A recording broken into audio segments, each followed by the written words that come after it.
So I'm going to record. Okay.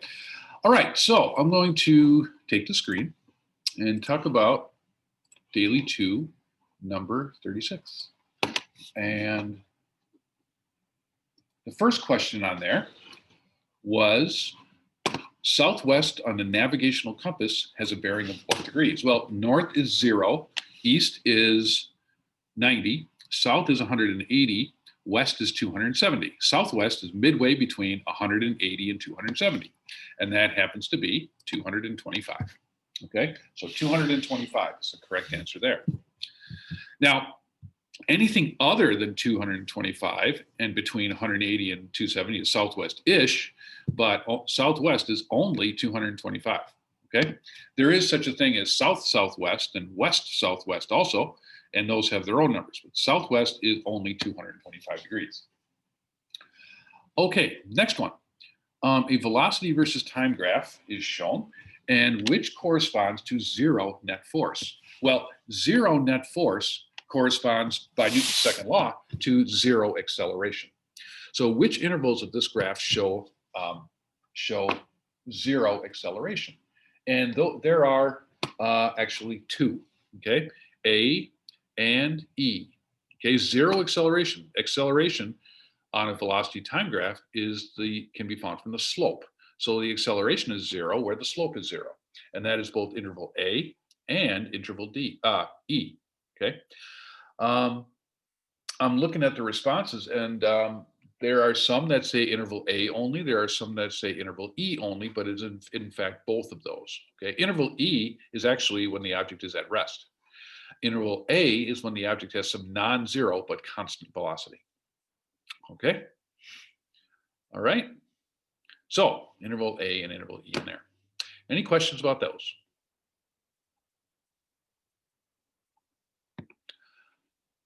All right, let's talk about daily 2, number 35. And that's the one from Wednesday.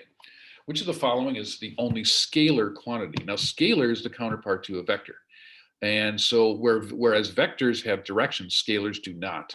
And the only one that does not have direction as a part of its as a part of it is time. Okay, time is the only scalar quantity. Okay, and looking at the responses for this, they're kind of all over the board. Velocity can be north, south, east, or west, or anything in between. Weight is always down, okay, towards the center of Earth, and displacement is also a vector. Okay, it has a direction associated with it. All right, it can be either positive or negative, but time is the only scalar quantity. Okay, so that was that one, and then the next one involves a box being dragged across the floor. Now, I would actually like to show this. I'm going to stop sharing, and I'm going to go to my document camera, which is my webcam. It's serving as a document camera. I want to draw this. All right, so here we go. So we have a box. Actually, I need a little more space here. So I have a box being dragged on the floor. Okay, John, okay, small boy John drags it at a shallow angle, okay, with a force F. And the horizontal component, if I break this into component, that would be my F sub force horizontal, and that would be my F vertical. Okay. Now, tall dad Don drags it with the same force. So I'm going to draw this same line, but I'm going to draw it at a larger angle. Tall dad Don. Okay, so where that is John, and that's the horizontal component, and that's the vertical component for John. For tall dad Don, okay, and if I draw in these components, it's going to be right here. And I should have drawn John's vector over there. And then force vertical for Don is here. Okay, so notice that as this force vector, as the angle that it made with the horizontal increases, the horizontal component will get smaller while the vertical component gets larger. Okay, so the correct response to that as the angle with the horizontal increases for the same magnitude force, okay, the horizontal component, as the angle increases, the horizontal component decreases, while the vertical component increases. And that was the correct response for that one. Okay. All right. Questions about that?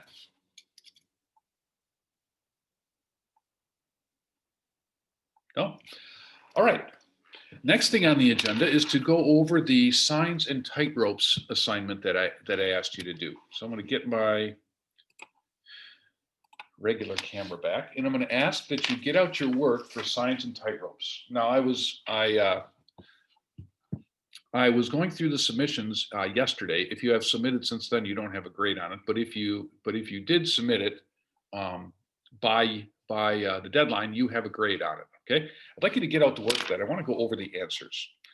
Okay. So I'm going to take the screen again, and I have a little PowerPoint of the answers. Okay. And that's right here. All right. So here's number one. The tension in the chain is 550 newtons. The sign weighs 360 newtons. Find the angle, chain. Whoops, I missed a word there. Find the angle the chain makes with the horizontal. Okay, now I can break this tension vector, the tension vector in the chain, into components. And the vertical, here's the key. The vertical component of that tension must match the weight. If the sign weighs 360 newtons, that weight force is being exerted down. I have to exert that same force up in order for the sign to be in equilibrium. So the vertical component of that tension has to be 360. Opposite and hypotenuse are related by the sine function. Okay, so sine of x is opposite over hypotenuse, which is that. And then by taking the inverse sine, the angle turned out to be 40.9 degrees, or some people put 41 degrees, and that's fine. I found that most of you were able to were able to come up with that answer. That's good. Any questions about number one? Okay, here's number two. Find the tension in the chain. Okay, so now we are given the angle of 35 degrees and the sign weighs 400 newtons. We want the tension in the chain. So once again, we can break up the tension vector into horizontal and vertical components, and the vertical component must match the weight. Okay, opposite and hypotenuse and angle are related once again by the sine function. So the sine of 35 is equal to opposite over hypotenuse, or 400 over t. All right, now the algebra can be a little tricky here. Okay, I said last time to cross multiply. Put the sine of 35 over 1 and cross multiply. An alternative way is to multiply by the t. Multiply by the denominator to get rid of it. Okay, and then divide out the sine of 35. Okay, and so the answer is 400 over the sine of 35, which according to my calculator was 697. Answers varied slightly depending on where you rounded the sine of 35. I didn't round it at all. I just entered that as shown in the calculator. And I got 697. There are other answers like 701 or something like that. And that just depends on where you round off the sine. I'm not going to worry about that. Okay, if you got 701, that's fine. All right, so be careful about the algebra there. Number 3 involves a streetlight that is hung from 2 telephone poles. Okay, I saw this when I was in Michigan one time. They hang their streetlights. It's hanging over the middle of the intersection, and they have cables connected to telephone poles, and it kind of sways in the wind. It's kind of looks dangerous, but that's how they do it. So that's where I got this example from. So I have a 160 Newton streetlight hanging from 2 telephone poles. The tension is 500 Newtons. What angle does the cable make with the horizontal? All right, so I broke it up into components, okay? And now I saw some incorrect answers here because again, the vertical component must match the weight. However, there are two cables, one on each side. And each cable, if I have it hanging in the middle, which I do, each cable is going to bear half of the weight of the streetlight. So there are some people that put 160 for here, but the correct answer is 80. Okay, so if you were one of those that put 160, and there were numerous of you, try to remember there's two cables, each can bear half of the weight. Okay, that's pretty much the only major thing that I found wrong with this. Otherwise, pretty much everybody did it right. Opposite over hypotenuse, and I got an angle of 9.2 degrees. Okay. All right. All right. Next, we have a tightrope walker, 60 kilogram mass, standing in the middle of a tightrope 20 meters long. The angle that the rope makes is 5 degrees. Determine the tension in the rope. Okay, same kind of thing. I'm going to break up that tension vector into horizontal and vertical components. Okay, now the vertical component must match the weight. What is the weight of this tightrope walker? Well, according to mg, I get 588 newtons. Okay, so on my vector triangle here, that is going to be half, because again, each side of the cable is going to take half of her weight. So 294 newtons there. Angle, opposite and hypotenuse, leads us to the sine function again. Opposite over hypotenuse. All right. Multiply by t to get rid of the denominator. Divide out the sine. And we get this. And according to my calculator, the answer was around 3,400 newtons. That was rounded. It was 3,380 something, again, depending on where you rounded the sine value to. But rounded to 2 sig figs, 3,400 newtons. Okay? Those of you who had 6,000 some newtons, you didn't consider half the weight. Okay? You put 588 there instead of 294. All right. And then the last one, a sign is hung from a chain that can withstand a tension of 1,000 newtons. The chain is going to make a 40-degree angle. What is the maximum weight the sign can have? Okay, so here's my sketch. All right, at the breaking point, there's 1,000 Newton tension in the chain, and at a 40-degree angle, what's the maximum weight the sign can have? Okay, here's my vector triangle once again, and the which leads us to the sine function once again. So the sine of 40 is equal to weight over 1,000. And then we can multiply each side by 1,000. And the answer turned out to be 643 newtons. 643 newtons. Thought you guys did a nice job on this sheet overall. Lots and lots of correct answers. That's cool. Are there any questions that you have for me about any of the 5?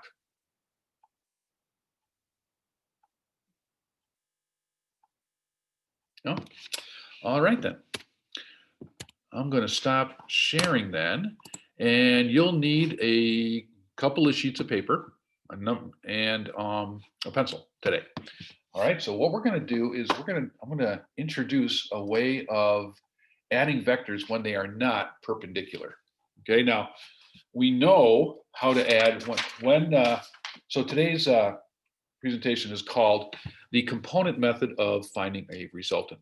Okay, so we know, switching screens to my switching cameras here. All right, so we know how to add vectors when they're perpendicular. We combine them with Pythagorean theorem and tangent function. But what if they are not perpendicular? For example, let's take an example like this, where vector A has a value of, and I'm trying to maybe get a little closer so I can see this a little better. 100 newtons, 100 newtons at 60 degrees. Vector B is going to be 30 newtons at 135 degrees. Okay, so that's going to be the example that I do. Copy this down with me. Okay. Now, I'm going to sketch this out with 0, 90, 180, 270. Okay. A little disappointing. The webcam is kind of blurry today. Not sure why. Check the connection. Okay, so I'm going to sketch this out. Now, 100 newtons at 60 degrees is going to be something like that. The 60-degree angle will be right here. So I'm just going to draw that. Rough sketch, trying to be semi-accurate. And this is going to be vector A. Vector B goes at 135 degrees. And 135 degrees is somewhere between 90 and 180. As a matter of fact, it's midway between 90 and 180. So I'm going to go like that. And this is going to be vector B. Okay. Now, okay, my screen froze for a second. That's vector B. Now, if we wanted to combine these vectors, we could, add them tail to tip or whatever, but we cannot use a Pythagorean theorem on this because they're not perpendicular. They're close to perpendicular, but they're not. So I cannot use the Pythagorean theorem, nor can I use the tangent function. Okay, so I need another method, and that's why we're learning this component method. So what I'm going to do is I'm going to take vector A and I'm going to break it up into its horizontal and vertical components. That's going to be a sub x. That's going to be a sub y. Okay, now it forms a vector it forms a little right triangle here. This angle right there, I need the value of this angle. Well, if this was 60, then 90 minus 60 makes this 30. So this is a 30-degree angle, okay? I'm sorry that the camera has, at least on my computer screen, it's not showing up very well. But all right, so now I can find the component. I can find these components using SOHCAHTOA. I know that A has a value of 100 newtons. So let's find the value of A sub x. A sub x is the adjacent side to the angle. Adjacent and hypotenuse are related by the cosine function. All right. So the cosine, let me try to, maybe the angle will help a little bit. The cosine of 30 is equal to A sub x over 100. Okay. Adjacent over hypotenuse. Calculators. Oh, for me it looks fine? Good. Thanks. It must be my computer screen. All right. For what is the cosine of 30? Calculators?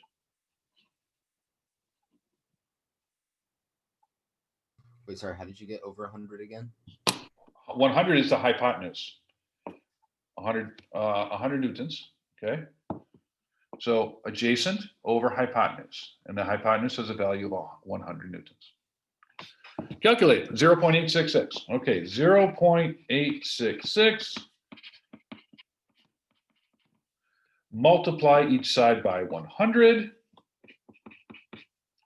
And then A sub x equals 86.6. Okay, oops, sorry, 86.6. To find A sub y, let me zoom out just a little bit. Oh, now it's showing up better on my screen. A sub y is the opposite side. Opposite and hypotenuse are related by the sine function. So the sine of 30 equals A sub y over 100. Calculators, what is the sine of 30?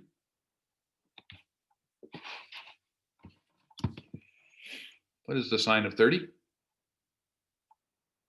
Yeah, it's exactly 1/2. So 0.5 is A sub y over 100. Okay, multiply both sides by 100. And then we get a value, for A sub y of 50 newtons. Okay. All right, so those are the components of vector A. Now we're going to do the same thing with vector B. I'm going to break up vector B into its horizontal and vertical components. So I have a little b sub x there, okay, b sub x, and then b sub y. And again, it forms a right triangle and with a hypotenuse of 30. Where did I get that 30? I got it up there. Okay.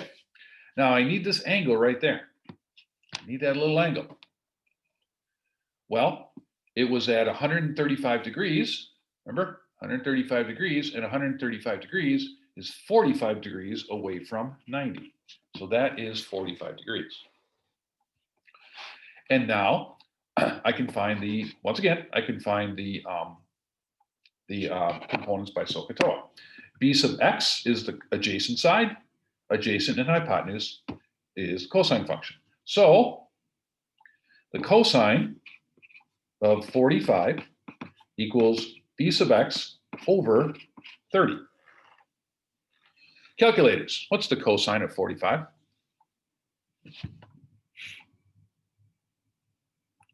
What's the cosine of 45?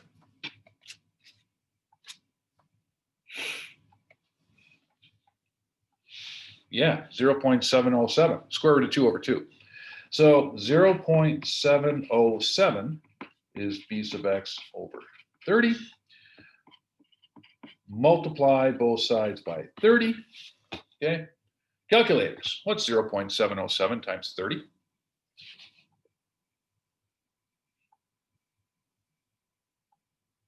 $21.2, is that confirmed? 21.2, thank you. So B is 21.2. All right, to find the vertical component, it's the opposite side. Opposite side and hypotenuse are related by the sine function. Sine of 45 is equal to b sub y over 30, okay? Turns out that the sine of 45 is the same as the cosine of 45. So this is 0.707 is equal to b sub y over 30. Multiply both sides by 30. And we get b sub y equals, again, 21.2. All right, however, this is something you have to pay attention to. B sub y points down, okay? B sub y points down. And because of that, we tack on a negative sign here. You assign a negative sign because it acts downward. Okay? That's something you have to pay attention to, and that's why sketches are extremely valuable. Since it's pointing down, you just tack on a negative sign. Okay? Now, some of you are thinking, well, why don't I just use this 135-degree angle instead? Can't I just say that the cosine of 100, can't I just say that the cosine of 135, is equal to b sub x over 30? No, that will not work for you. Why? Because, and the reason is that because Earth's navigation system of 0 there and 90 there is not the same system as math class. And your sines and cosines in your calculator are based on math class, where 0 is here, 90 is here. Not only are the zeros in different places, but it increases in opposite directions. Okay? For that reason, you cannot use the bearing angle. You have to keep all angles between 0 and 90 degrees. When you do, you will always get positive cosines and sines, okay? Because you're in the first quadrant. But because of that, you have to pay attention to the direction, and you have to tack on a negative sign if it acts downward, okay? So you got to pay attention to that stuff. Okay. All right. Now we have the components of our vectors. Okay. Now what we're going to do is we're going to add these components together, because the x component of the resultant will be the sum of the x components of each individual vectors. All right, so let's add these. We get 86.6 plus, that was a sub x, b sub x was 21.2, and those sum to 107.8. And that's r sub x. The y component of the resultant will be the sum of the y components of each individual vector, which equals, let's see, a sub y was 50, b sub y was negative 21.2, okay? And when I sum them, I get 28.8. 28.8. So now I have the x component of the resultant and the y component of the resultant. Let's sketch this. So the x component of the resultant, positive 107.8, something like that. The y component is 28.8, positive. So it's something like that. And then the resultant will be right there, okay? And what I need to find is the magnitude and direction of this resultant, okay? But that's easy to do. To find the magnitude, just use Pythagorean theorem. So 107.8, we've already done this stuff. 107.8 squared plus 28.8 squared is equal to the magnitude of r squared. All right, calculators, take it the rest of the way. What is going to be my value for the magnitude of r?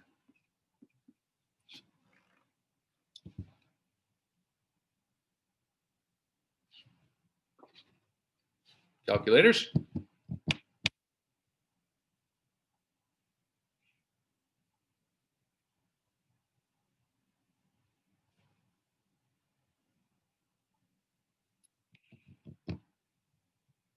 Come on now.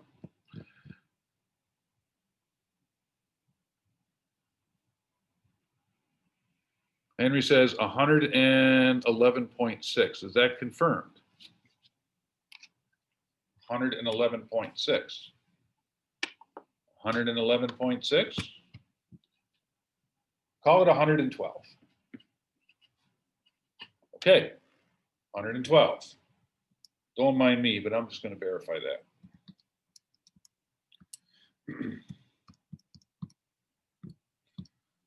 Okay.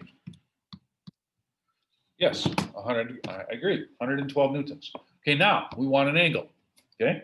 So I'm going to get this angle right there. And I can find that, once again, by the tangent function.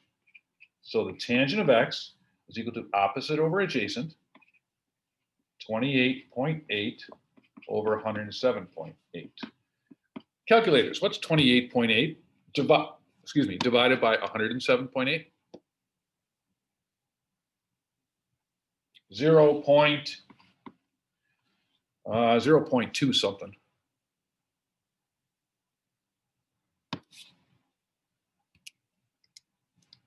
.267. Thank you. All right, and then so the angle then will be the inverse tangent of 0.267. What is that, calculators, to the nearest degree? What is that to the nearest degree?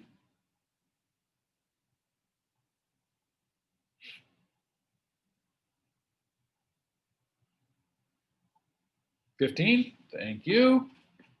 So that is 15. All right. Now that fit to find the bearing then, same old stuff. To find the bearing, we take 90 minus 15, because I'm starting there and I'm going back by 15. So it's 90 minus 15 is equal to 75. Okay. And then, all right, 75. And then my final answer for the resultant will be 112 newtons at 75 degrees. Okay, that's my answer. Okay. Now, let's review what we did. We were given at the beginning these two vectors, and we wanted the resultant of these two vectors. We sketch them. Then what we do is we we break each of the vectors into its horizontal components and to its vertical components. We determine what those components are using SOHCAHTOA. Okay. All right. Then we add the individual components to find the components of the resultant. Then we use Pythagorean theorem and tangent function to find the resultant. Okay. Now, yeah, it does seem to be a lot of work. Yes, but I'll tell you what, the alternative way of doing this is using something called the law of cosines and the law of sines. And I'm telling you right now, that is complicated. Okay, that is kind of a beast. And the math gets really tricky. Okay, here, the math is not that hard. The math here is not that hard. We just use SOHCAHTOA and the Pythagorean theorem. That's all we really did, you know? So does it take a bunch of paper? Yeah, it does. Does it involve difficult mathematics? No. The math is really simple. Okay, and that, that's for two vectors.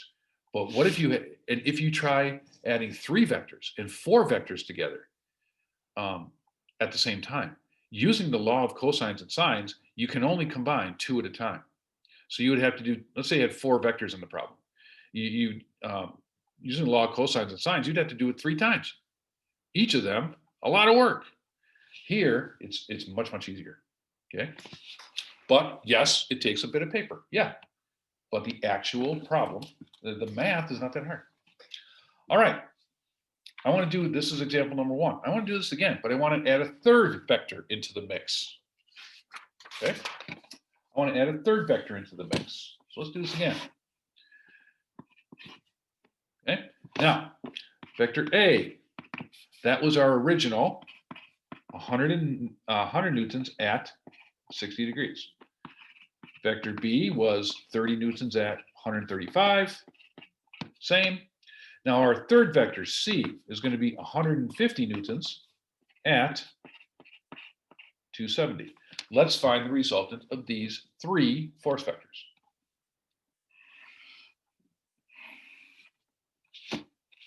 Sketching it out. Vector A, just like earlier. Okay.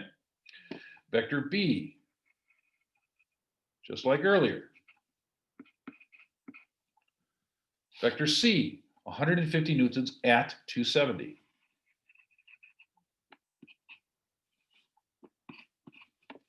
Okay.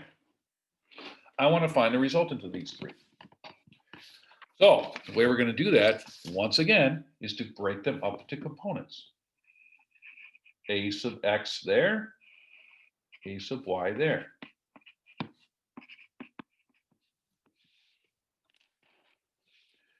All right, now that's a 30-degree angle. We already did the math for this. We're not going to do it over again. So I know that A sub x was equal to 86.6. We don't need to do that over again. A sub y was equal to 50 newtons. Vector B, go ahead. When you label A sub x and A sub y, does that have to correlate with it being horizontal or vertical, or is that just however you want to label it? It's however you want to label it. Okay. Okay. Just you do need to use the proper trig function, so pay attention to that. But otherwise, the labels are your choice. Okay. For B sub breaking up the vector B, okay, I'll call that B sub x, B sub y, or horizontal or vertical, however you want to label it. this angle in there was 45 degrees. Squeeze that in there. And we already determined what these components were. B sub x was 21.2. B sub y was negative 21.2. Remember why it was negative? It was because it was pointing down. So I just tack on a negative sign there. All right. Okay, now let's deal with vector c. Now vector c is completely horizontal or completely in the x. There is no y component to vector c. So I would say that c sub y is equal to 0. It has no vertical component. It is completely in the x. It has no y component. It is completely in the x. So the x component for this is going to be 150. All right. However, it's negative because it's pointing to the left. So this is negative 150 newtons. Okay.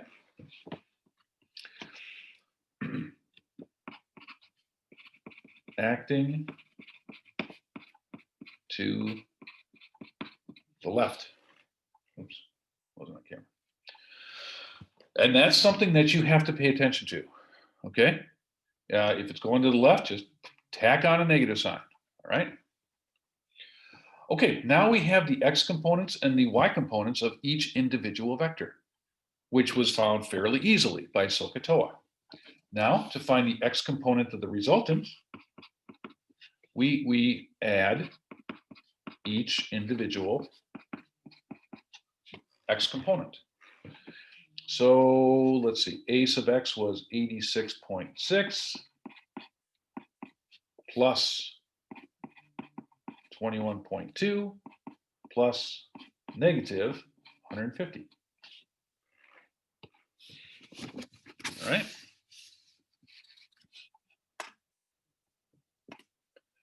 Okay, add those together. What do you get? Calculators?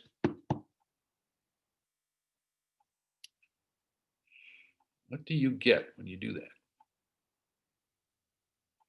86.6 plus 21.2 plus negative 150. Kaylee, not quite sure how you got that. I think it was your turn to hit the wrong buttons on a calculator, so try that one again. I think I'm going to go with, negative 42.2, I believe is the answer. So r sub x is negative 42.2. All right, r sub y is a sub y plus b sub y plus c sub y, which is 50 plus negative 21.2 plus 0. Plus 0. And kind of already did that, didn't we? R sub y was 28.8.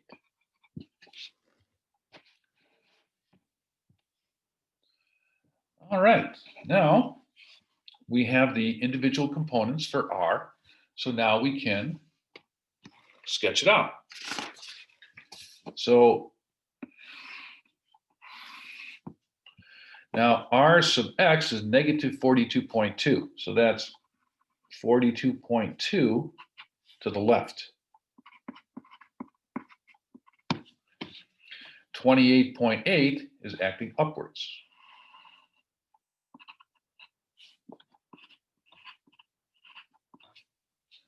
And then r will be like that. Didn't draw that perfectly, but that's okay. There's my r. Cheat a little bit. Okay, so now I need magnitude and direction. Well, magnitude, Pythagorean theorem. So 28.8 squared plus 42.2 squared is equal to the magnitude of r squared. Okay. Mr. Taggart, how do you know it's positioned in that top left quadrant? Excuse me? How do you know it's positioned in that top left quadrant? because like my camera suddenly turned on. My monitor, hold on. Because my R sub x turned out to be negative 42.2. So I know that, so the x component goes to the left, 42.2. I knew that because of the negative sign. Okay, and then the y is positive, so. And then the y is positive, right? Okay. All right. Calculators, would you crank that out, please? What is the value of R? What is the value of R? You can go to the nearest Newton if you wish. Asa says 51.1, call it 51. Is that confirmed? Did he hit the right buttons on his calculator? Yeah, okay. Thank you. The magnitude of R then is 51 newtons. That's the magnitude. Okay, now the direction. That little angle there, opposite over adjacent is the tangent function. So the tangent of x is 28.8 over 42.2. Now, some of you may have been wondering why I did not put a negative sign on there. And here's why. It doesn't make any difference in the Pythagorean theorem because the negative is going to cancel itself out. But it does matter here, okay? And it goes back, once again, to navigation and math class are different. So keep everything positive, okay?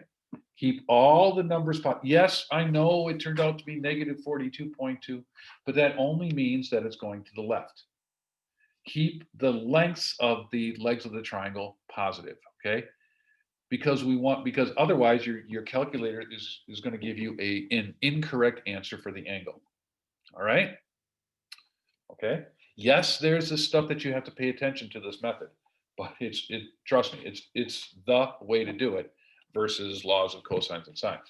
Okay, anyway, what is 28.8 divided by 42.2? It's going to be 0 point something. Give me 3 sig figs, please. 6, 7, something, 6, 8, 682. Is that confirmed? 0.682. Did he hit the right buttons on his calculator? Okay, 0.682. And so x will be the inverse tangent of 0.682. Calculators, what is that to the nearest degree? Kaylee says 34. Is that confirmed? 34. Thank you. 34 degrees. Okay. Then finally, what is the bearing? Well, we're starting at 270, increasing by 34. So bearing 270 plus 34, which is 304. So then my final answer for the resultant will be 51 newtons at 304 degrees. That is my answer. Okay. All right. And trust me on that one, that is a lot less work than doing it any other way. Okay. The actual mathematics is not that difficult. It's just SOHCAHTOA and the Pythagorean theorem. There are things that you need to pay attention to. Tacking on a negative sign when it either acts down or to the left. Okay. Not using a negative when you're finding the tangent. Okay, those are things that you got to pay attention to. You only use angles between 0 and 90 degrees. Okay, that's something that you just have to do. But other than that, this is a nice easy method. All right, I'm going to send you to breakout rooms, and I want you to add a fourth vector to the mix. Okay, so here's the problem that you guys are going to be working on. Vector A, 100 newtons at 60, same. Vector B, 30 newtons at 135, same. Vector C, 150 newtons at 270, same. Here's the fourth vector. Vector D, 50 newtons at 200 degrees. Okay. Find the resultant of these 4 force vectors. I'm going to give you 15 minutes. Okay. I'm going to bring you back in 15 minutes. Where are the breakout rooms? Here they are. See you in 15. So let's go over the answers. Now, so I added it to my sketch, okay, and I broke it up. I broke vector D. Here's vector D, okay, 50 newtons at 200. And I drew it like down and then over. So D sub X is here. D sub Y is here. There's a 20-degree angle here, okay? If you drew it differently, don't panic. Don't panic, at least not yet, okay? Now we had the components for vectors A, B, and C already, okay? Now we need the components of vector D, all right? So I noticed that D sub X is opposite. D sub X is opposite my 20-degree angle, okay? Opposite my 20-degree angle. So for that reason, I'm going to use a sine function. So the sine of 20 is D sub X over 50. For D sub Y, which is the adjacent side, I use the cosine function. So the cosine of 20 is D sub Y over 50. Okay? These are the values that I got. I got 17.1 for D sub X. 17.1. I tacked on a negative sign because it was acting to the left. For D sub Y, the calculator gave me a value of 47.0. I tacked on a negative sign because it was acting downward. Okay? All right, any questions so far?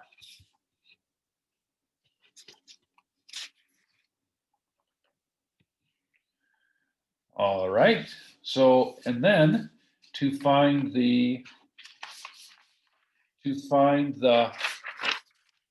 x component of the resultant, I added all of the x components for the individual vectors, and my calculator said negative 59.3. To get the y component, I added the y components of the individual vectors. My calculator said negative 18.2. Okay. I then sketched it out. Negative 59.3, so it's acting to the left, down 18.2. The resultant is right here. Pythagorean theorem gave me a value for the resultant of 62.0. 62.0. And then for the angle, again, I do not use negatives. And I got 0.307, and the angle turned out to be, to the nearest degree, 17 degrees. 17 degrees. My bearing, I started at 270, and I decreased by 17 degrees, so my bearing is 253. So then my final answer then is 62.0 newtons at 253 degrees. Okay? Any questions?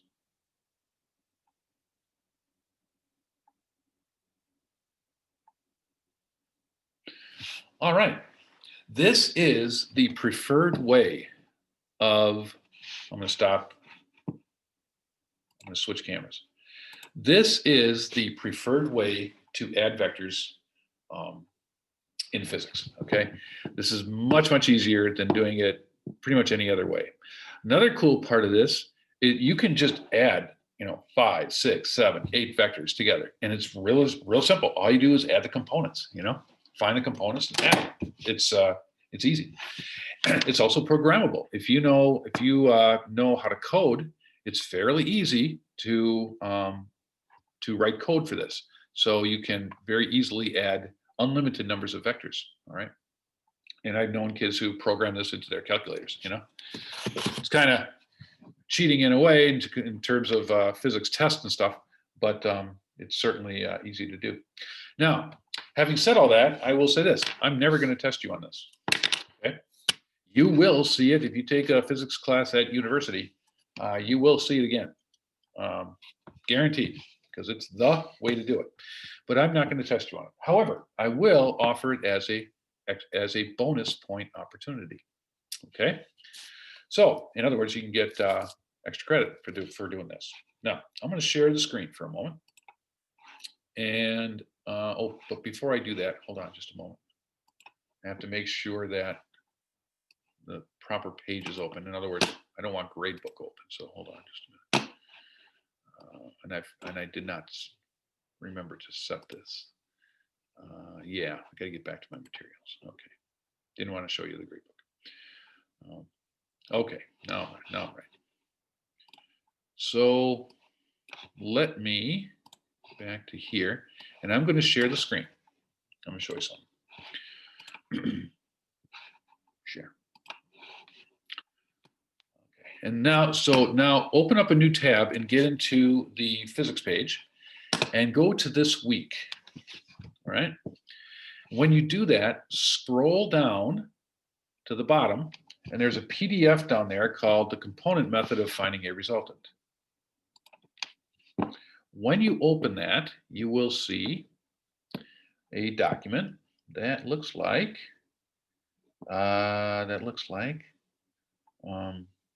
this. Okay.